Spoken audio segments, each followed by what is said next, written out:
घर का कोई शुभ काम हो, शादी ब्याह हो रहा है, तो भैया हम निवेदन कर रहे हैं आप सबसे, शादी ब्याह में देखो बुरा नहीं मानिएगा, पर जिनके लिए आप दावत सजाते हो ना, लाखों लाखों रुपया की दावत आप सजा रहे हो, कहीं नहीं वो आपको धन्यवाद दे के जाने वाले। जब जाएंगे ना बारात में तो यही कह के जाएंगे सब्जी में नमक कम था, मजा नहीं आया। कितना भी खुश कर लो, ये खुश ना होने वाले।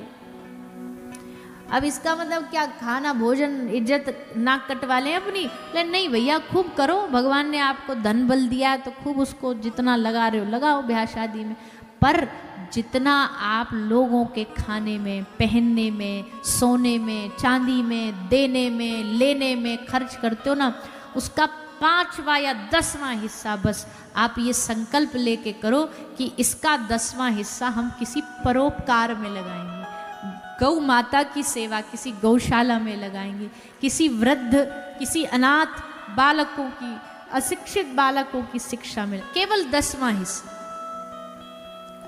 तब मानना कि आपने अपने धन का सही उपयोग किया, वरना तो भैया देखो आजकल क्या बताएं हम, लोग करोड़ों नहीं, कहीं कहीं तो हमने ऐसे ऐसे ब्याहों में भी देखा है, अरबों अरबों रुपया लगाते हैं। पार्टियों में कितना कितना खर्च करते थे, फिल्मों में कितना खर्च कर देते।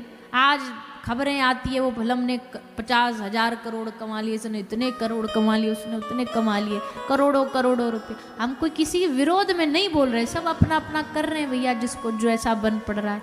पर जब पूरा भारत देश मिलकर के इतने करोड़ों रुपया एक सिनेमा हॉल में दे सकता है, तो अगर पूरा भारतवर्ष चाहे कि हम मिलकर के अपने शहर की गौशाला, एक भी गाय सड़क पर ना रहे, तो क्या एक शहर मिलकर के चंद गाय नहीं पाल सकता? शहर के लोग मिलकर के शहर की गौ माताओं को लेकर के एक जगह स्थान भूमि, और अचंभे की बात देखिए, गाय पर आप कोई एहसान भी नहीं कर रहे हैं, उल्टा गायों का हड़ पे बैठे हैं लोग। हर गांव की पंचायत में एक गौचर भूमि हुआ करती थी, हर गांव में, हर कस्बे में वहां के सरपंच, वहां के मुखिया, सब गाय की एक गौचर भूमि, कितने कितने एकड़ों में गाय की भूमि होती थी। आज वो सब हड़ पे बैठे, खुद गाय भाग रही है बाहर। अगर केवल उनकी गौचर भूमि भी उनको लौटा दी जाए ना, तो आज की गायों के पास हमसे ज्यादा प्रॉपर्टी मिलेगी, ज्यादा धनवान मिलेंगी वो। पर उनका हड़ पे बैठे, उनका लिए बैठे। तो हम तो ज्यादा नहीं, इतना ही आप सबसे निवेदन करते कि भैया सब लोग गौ माता की सेवा तन मन धन से क्या करो। आपके इस करेरा में भी कहीं भी आपको लगता है, कई अभी हमें कल कुछ बच्चे आए, 2-4 बच्चे, बड़ी खुशी होती है। शायद शिवपुरी में वो कोई संस्था चलाते हैं पशु चिकित्सा की, उन्होंने बताया कि हमने 4-5 साल पहले शुरू करी है, आपको टीवी पे देखते थे, आपकी सेवा को देखते थे, तो हमको लगा हमको भी यहाँ आरंभ करनी चाहिए। और युवा बच्चे खूब, सब बढ़िया, शरीर भगवान ने अच्छा दिया, बुद्धि बढ़िया दी है, तो वो सब मिल कर के ऐसी सेवा उन्होंने शुरू किया है। तो ऐसे लोग, ऐसे बालक, ऐसे संस्था जहाँ कुछ कर रही होती है ना, वहाँ आप सब लोग को मदद करनी चाहिए, उनका सहयोग करना चाहिए, बढ़ावा देना चाहिए। अरे एक समय के लिए थोड़ा पिज़्ज़ा बर्गर कम खा लेंगे, एक समय के लिए फैशन थोड़ा कम कर लेंगे, पर कम से कम हमारे घर से एक रोटी, दाल, चारा कुछ जाए गौ माता के लिए, उनकी सेवा के लिए। कितनी कितनी गाय शहरों में घूमती है सड़कों पे, हर घर से अगर थोड़ा थोड़ा उनके लिए भोजन निकाल दिया जाए, पानी निकाल दिया जाए, कोई देखे ना देखे भैया, भगवान देख रहे हैं, उनको पता कौन कितनी सेवा कर रहा है। केवल नाम ही हो सेवा से जरूरी नहीं। कई लोग को लगता है कि ये सेवा भी नाम के लिए की जाती है, ना ना ना, क्या नाम कमा लोगे इस सेवा से? पर इतना पक्का है कि जब मृत्यु उपरांत हिसाब पूछा जाएगा, तो भगवान के सामने खड़े होकर के नज़रें ऊंची करके हम कह पाएंगे कि हे प्रभु, आपने जिसके लिए हमें जीवन दिया, हमने उस उद्देश्य को पूरा किया, हमने संसार में एक दूसरे की मदद करी, एक दूसरे के सहयोगी बने। तो ठाकुर जी की परम प्रिया गौ माता है। आज उनकी हम बाल लीला सुन रहे हैं, तो उनकी बाल लीला बिना गैया के तो पूरी हो ही नहीं सकती। गाय से ही ब्रज चलता है, गाय से ही दूध दही माखन निकलता है। दूध दही माखन ये बाजार से नहीं आता था, गाय घर में रखते, उससे यशोदा मैया रोज दूध निकालती।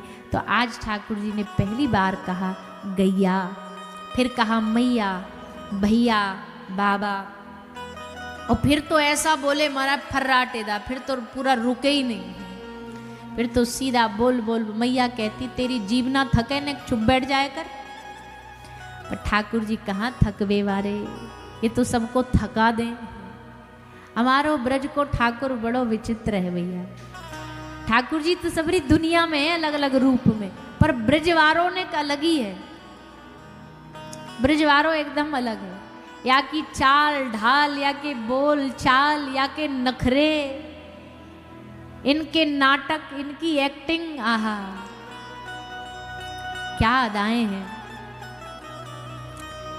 एक दिन अपने सखानते बोल पड़े, भैया एक काम करो, अब कछु कछु नयो करने को मन कर रहे हो।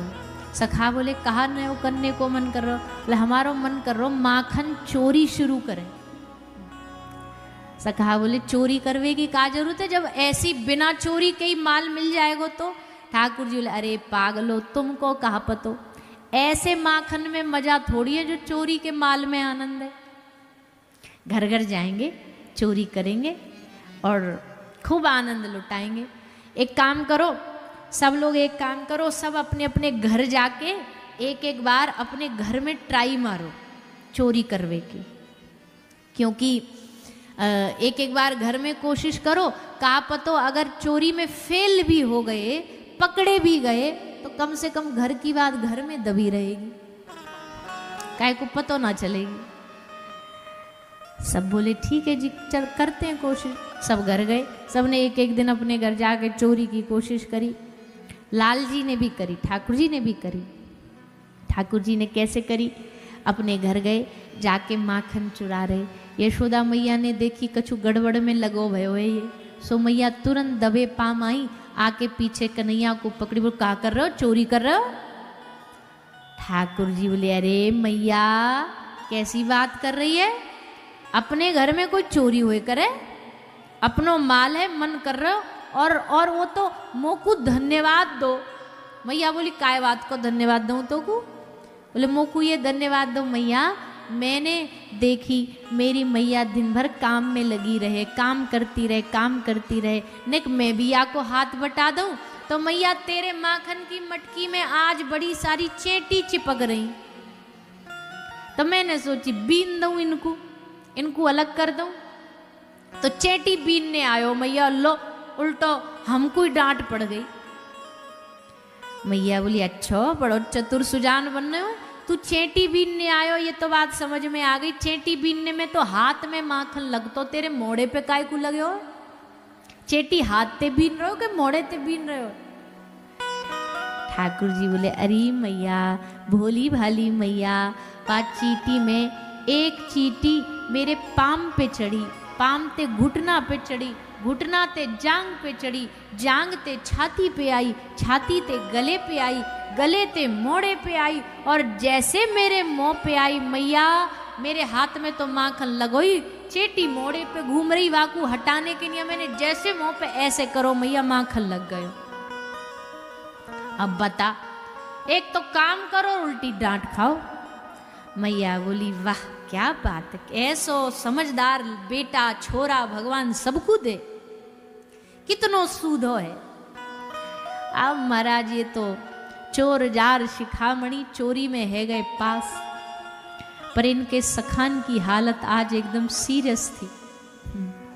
जब आए अगले दिन मिलवे, ठाकुर जी ने देखी मनसुखा आ रहे हो है, मनसुखा को कान पूरो की पूरो मुरो पड़ो है।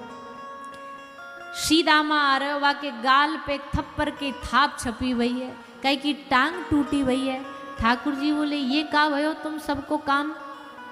सखा बोले लाला तेने कही चोरी करो, हमने चोरी करी। चोरी कर ही रहे थे कि चोरी करते भय पकड़ लिए घर वालों ने, मैया ने पकड़ लियो, फिर जो कुटाई करी, फिर जो मार मारी लाला। ठाकर जी बोले अरे राम राम, तुमको चोरी भी ना करनी आवे। सखा बोले बोल तो ऐसे रहे हो जैसे हमारो खानदानी धंधो हो चोरी करनो। हमने यही काम करे हैं का चोरी के, और कछु काम धाम ना है हम पे ना आवे कोई चोरी वोरी करनी, जा तू खुद कर ले। ठाकुर जी बोले चोरी को मजा तब है जब पूरे गैंग के साथ करी जाए, ग्रुप में होनी चाहिए चोरी, अकेले में मजा ना आवे। अकेले तो हम कब को कर लेते, हम तुम सबको तैयार करेंगे, अपनी एक पूरी फौज तैयार करेंगे। ठाकुर जी ने पूरी बाकायदा एक अपनी समिति बनाई, नाम हमने आपको पहले ही बता दियो, का नाम है अखिल भारतीय चोर मंडल। ये केवल चोरी नहीं करते हैं, चोरी का इंस्टीट्यूट भी चलाते हैं, चोरी करना भी सिखाते हैं। ठाकुर जी बोले चोरी को पहलो नियम, काई भी गोपी के घर माखन चुराने जा रहे हो तो हाथ में पूरे कलाई में माखन लगा के जाओ। क्यों? बोले कभी गलती से पकड़ने तक की नौबत आ गई और गोपी जैसे हाथ पकड़ेगी, हाथ में चिकनो माखन लग रहे होगा, सोई फिसल के भाग जाएंगे। हाँ सही बात है, कैसे कूदना, कैसे भागना, कैसे छुपना, ठाकुर जी ने पूरी ट्रेनिंग दे डाली। एक अपनी मंडली में बना दिया सीआईडी, बा को का काम हो, बा को काम हो, कहाँ आज ताजा माखन निकला है वो इन्फॉर्मेशन लाना, वो ढूंढ के सूचना खबर लाना और फिर कन्हैया को बताना लाला आज फलानी फलानी सखी के घर माखन निकलो चलो। और ठाकुर जी राजी हो जाते, आहा हा आज वाह सखी के घर जाएंगे, आज वाह के घर जाएंगे। सब मिलकर के लाल जी के संग माखन चोरी करवे लग गए।